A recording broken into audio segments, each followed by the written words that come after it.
마태복음 27장 57에서 66절 말씀입니다. 저물었을 때에 아리마대의 부자 요셉이라는 사람이 왔으니 그도 예수의 제자라. 빌라도에게 가서 예수의 시체를 달라. 하니 이에 빌라도가 내주라. 명령하거늘 요셉이 시체를 가져다가 깨끗한 세마포로 싸서 바위 속에 판 자기 새 무덤에 넣어두고 큰 돌을 굴려 무덤 문에 놓고 가니 거기 막달라 마리아와 다른 마리아가 무덤을 향하여 앉았더라. 그 이튿날은 준비일 다음 날이라. 대제사장들과 바리새인들이 함께 빌라도에게 모여 이르되 주여, 저 속이던 자가 살아있을 때에 말하되 내가 사흘 후에 다시 살아나리라 한 것을 우리가 기억하노니 그러므로 명령하여 그 무덤을 사흘까지 굳게 지키게 하소서. 그의 제자들이 와서 시체를 도둑질하여 가고 백성에게 말하되 그가 죽은 자 가운데서 살아났다 하면 후의 속임이 전보다 더 클까 하나이다. 하니 빌라도가 이르되 너희에게 경비병이 있으니 가서 힘대로 굳게 지키라. 하거늘 그들이 경비병과 함께 가서 돌을 임봉하고 무덤을 굳게 지키니라. 27. 사랑하는 형제 여러분, 2월 2일 화요일 저녁 묵상에 오신 것을 환영합니다.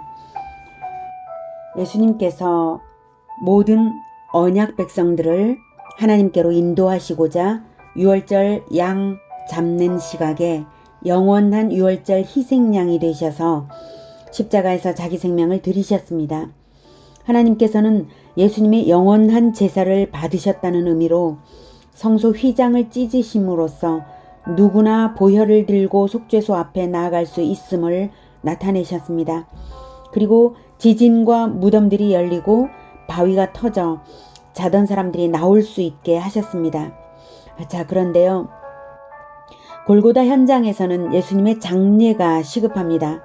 로마 방식으로는 십자가 처형을 당한 사람은 그대로 방치해서 짐승들의 밥이 되게 했지만 이스라엘은 율법의 명령대로 시신을 내려야 했습니다.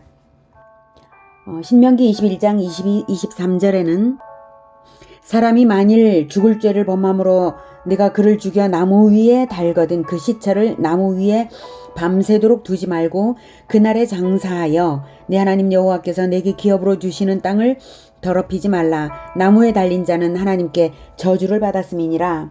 이렇게 신명기 21장 22, 23절은 예수님이 모든 죄인을 위하여 나무에 달려 하나님께 저주를 받았음을 알게 하고 있고, 또한 나무 위에 달거든 그 시체를 나무 위에 밤새도록 두지 말고 그날에 장사하여야 하는 것도 명하고 있습니다. 그래서 십자가에서 내리긴 내렸는데요. 누가 어떻게 장례를 할까요? 3시간 후면 안식일이면서 유월절이 시작되는 시각이므로 그 시각이 되기 전에 장례를 마쳐야 합니다. 그런데 누가 장례를 할까요? 제자들은 죄다 도망쳐 버렸는데 말이죠. 장례 물품과 무덤도 준비되지 않았는데 말이죠. 그때에 저물었을 때에 바로 그때죠. 이스라엘의 날은 저녁 6시 저물 때쯤에 날이 시작이 됩니다. 그때가 하루의 시작입니다. 여기에서 이 저물었을 때는 이스라엘에는 그 저녁을 두 가지 저녁이 있습니다. 이른 저녁과 그리고 늦은 저녁 이렇게 있는데요. 여기에서는 그 첫 저녁을 말하는 것입니다. 저물었을 때에 아리마대의 부자 요셉이라 하는 사람이 왔으니 그도 예수의 제자라. 빌라도에게 가서 예수의 시체를 달라 하니 이에 빌라도가 내주라 명령하거늘 요셉이 시체를 가져다가 깨끗한 세마포로 싸서 바위 속에 판 자기 새 무덤에 넣어두고 큰 돌을 굴려 무덤 문에 놓고 가니. 네. 아리마대 사람 요셉이라는 이 사람이 예수님의 장례를 치렀습니다. 이 사람은 예수의 제자였는데요. 사내들인 공회 의원이었습니다.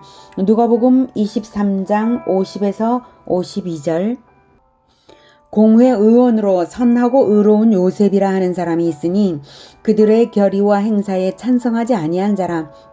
그는 유대인의 동네 아리마대 사람이요 하나님의 나라를 기다리는 자라. 그가 빌라도에게 가서 예수의 시체를 달라 하였다는 것을 이 누가복음이 이렇게 기록하고 있습니다.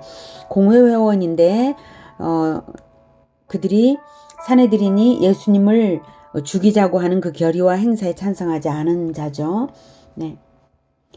요한복음 19장 38, 42절에는 아리마대 사람 요셉은 예수의 제자이나 유대인이 두려워 그것을 숨기더니 이 일 후에, 즉 예수님의 죽음 처형 이후에 빌라도에게 예수의 시체를 가져가기를 구하매 빌라도가 허락하는지라. 이에 가서 예수의 시체를 가져가니라. 일찍이 예수께 밤에 찾아왔던 니고데모도 모략과 침향 섞은 것을 100리트라쯤 가지고 온지라. 이에 예수의 시체를 가져다가 유대인의 장례법대로 그 향품과 함께 세마포로 쌌더라. 예수께서 십자가에 못 박히신 곳에 동산이 있고 그 동산 안에 아직 사람을 장사한 일이 없는 새 무덤이 있는지라. 그 골고다에 있었던 새 무덤입니다. 이날은 유대인의 준비일이요 또 무덤이 가까운 고로 예수를 거기 두니라. 이렇게 아리마대 요셉에 의해 장례가 치러질 것을 이사야 53장 9절도 예언했습니다. 이사야 53장 9절. 그는 강포를 행하지 아니하였고 그의 입에 거짓이 없었으나 그의 무덤이 악인들과 함께 있었으며 그가 죽은 후에 부자와 함께 있었도다.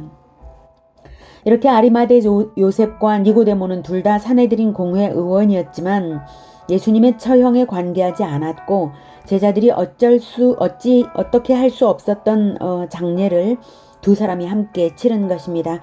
아리마대 요셉이 빌라도에게 시체를 달라 요청한 것은 결코 쉬운 일이 아니었습니다. 사내들인에 속한 자이기에 그것이 어려운 일인 줄을 더욱 잘 알 수 있는 그가 빌라도에게 그렇게 요청한 것은 믿음의 용기이고 의로운 행위였습니다. 그가 하나님의 나라를 기다리는 자였기에 그럴 수 있었을 것입니다. 60절 바위 속에 판 자기 새 무덤에 넣어두고 큰 돌을 굴려 무덤문에 놓고 가니. 네. 이스라엘의 무덤은 바위 동굴이고요. 이렇게 바위 동굴을 가족 묘지로 사용합니다. 시신을 안장하고 나면 이 커다란 바위를 굴려서 무덤문을 닫아놓죠. 아리마대 요셉은 자기 자신의 장례를 위하여 마련해 두었던 새 무덤에 예수님을 장례하고 큰 돌을 굴려 무덤문에 놓고 갔습니다. 61, 62절 거기 막달라 마리아와 다른 마리아가 무덤을 향하여 앉았더라. 그 이튿날은 준비일 다음 날이라.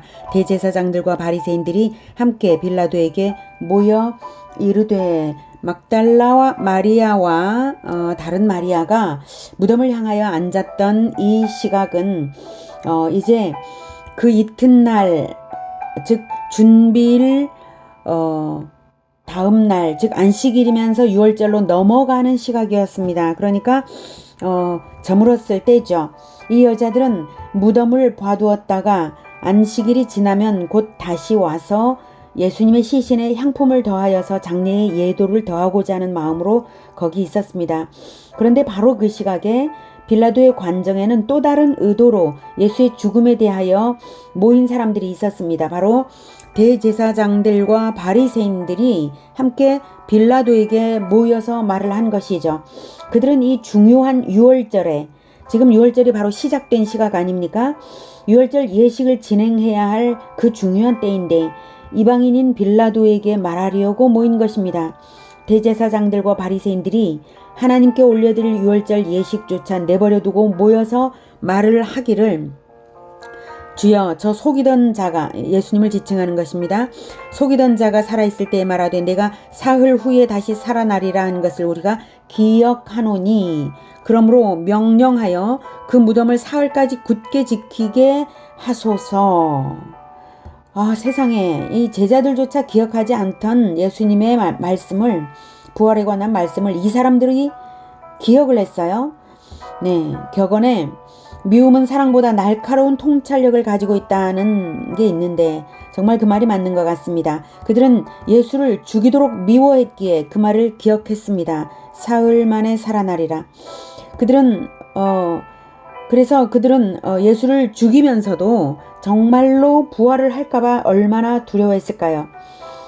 그래서 어떻게든 부활을 할지라도 막아보자고 하는 것이죠. 그것도 사흘까지라고 분명하게 말을 하면서 말입니다. 사흘까지 굳게 지키소서.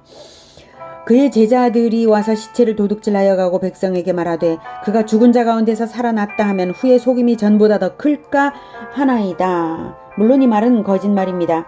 자기들의 두려움을 숨기고 빌라도를 설득하여 무덤을 지키게 하려는 것이죠. 그들은 예수님의 제자들이 악한 일을 하는 것을 본 적도 없고 예수님의 제자들이 그렇게 할 정도로 용기가 있지도 않았고 그 정도의 일을 할 계략도 조직력도 없었습니다.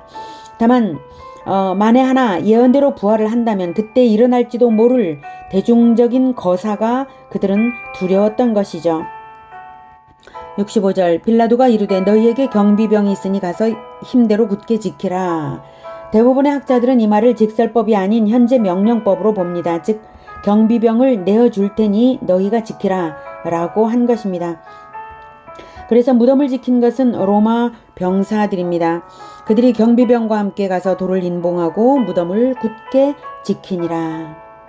그들은 그 무거운 돌을 다시 인봉까지 했습니다. 인봉은 무덤을 큰 돌에 밧줄로 메어 무덤과 이은 후에 밧줄의 중앙 및 양 끝을 흙이나 밀랍으로 칠해서 그 위에 인을 찍는 것입니다.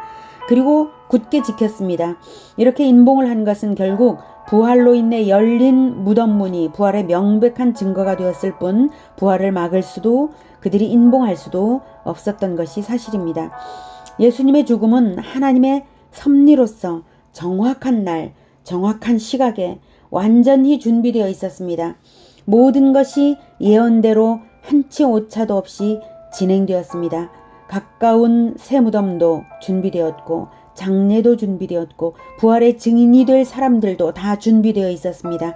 마귀의 종들이 아무리 가로막고 숨기려 해도 결코 그렇게 될 수 없는 것입니다. 죄가 없으면 부활의 죽음에 대해서 우리가 예수님의 죽음에 대해서 생각해 봅시다. 죄가 없으면 죽을 수 없습니다. 하나님께서 죄의 결과를 죽음이라고 하셨기 때문입니다. 이제 죄가 전혀 없으심으로 결코 죽을 수 없는 분이 죽었습니다. 이 무슨 모순인가요? 이 사건이 모순이 되지 않는다면 단 한 가지 이유로만 모순이 아닐 수 있습니다. 즉 하나님께서 그 생명을 제물로 받으셨다는 증거입니다. 하나님은 결코 흠이 있는 것을 받으신 적이 없으십니다. 구약 내내 번제단에서 피 흘리게 하신 모든 희생제물은 흠 없는 짐승이었습니다. 그래서 하나님은 흠이 있는 것을 결코 받은 적이 없으십니다. 그렇다면 예수님의 죽음을 죄 없으신 예수님의 죽음을 하나님께서 받으셨다는 것은 흠없는 짐승, 즉 제물로서 받으셨다는 것입니다. 이제 드디어 그 모든 흠없는 짐승의 희생 제물이 예표하던 실체로서 모든 희생 제물은 예표입니다. 그리고 그 실체는 예수님입니다. 실체로서 예수님은 자신을 완전히 내어드려서 영원한 제사를 올려드렸고 하나님은 받으셨습니다. 예수님의 죽음은 죄 없는 자의 죽음이므로 제사입니다. 죄가 있는 모든 인간들의 죽음은 당연한 심판이지만 죄 없으신 예수님의 죽음은 제사입니다. 그래서 그 죽음을 하나님이 받으셨으므로 이제 예수님의 이름으로 올려드리는 사죄의 기도를 하나님은 받으시고 우리의 생명을 예수님 안에 감추시는 것입니다. 다가오는 부활로서 모든 것이 증명될 것입니다.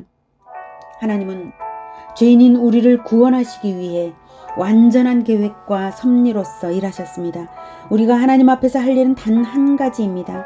예수 그리스도를 믿고 따르는 것입니다. 그것밖에 없습니다. 그분의 백성으로서 그분의 덕을 기리는 것입니다. 그것밖에 더 없습니다. 우리 모두의 삶이 바로 예수 그리스도의 영광이 되기를 축복합니다. 기도하겠습니다. 하나님, 우리는 오직 우리 자신의 영광을 위해서 지금까지 살았습니다. 용서해 주시옵소서. 이제 앞으로는 우리 자신의 영광을 위해서가 아니라 오직 하나님의 영광을 위하여 살아갈 수 있도록 주님 우리를 붙들어 주시옵소서. 아리마대 요셉이 자신의 명예나 자신의 기득권을 포기할 정도의 마음을 가지고 예수님의 시체를 달라고 하였던 것을, 그렇게 하였을 것을 우리가 생각해 봅니다.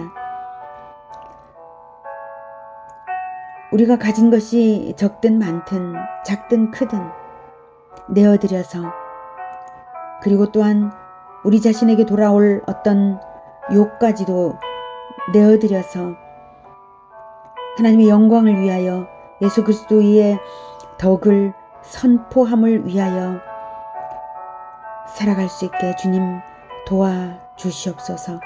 예수님의 이름으로 기도드립니다. 아멘.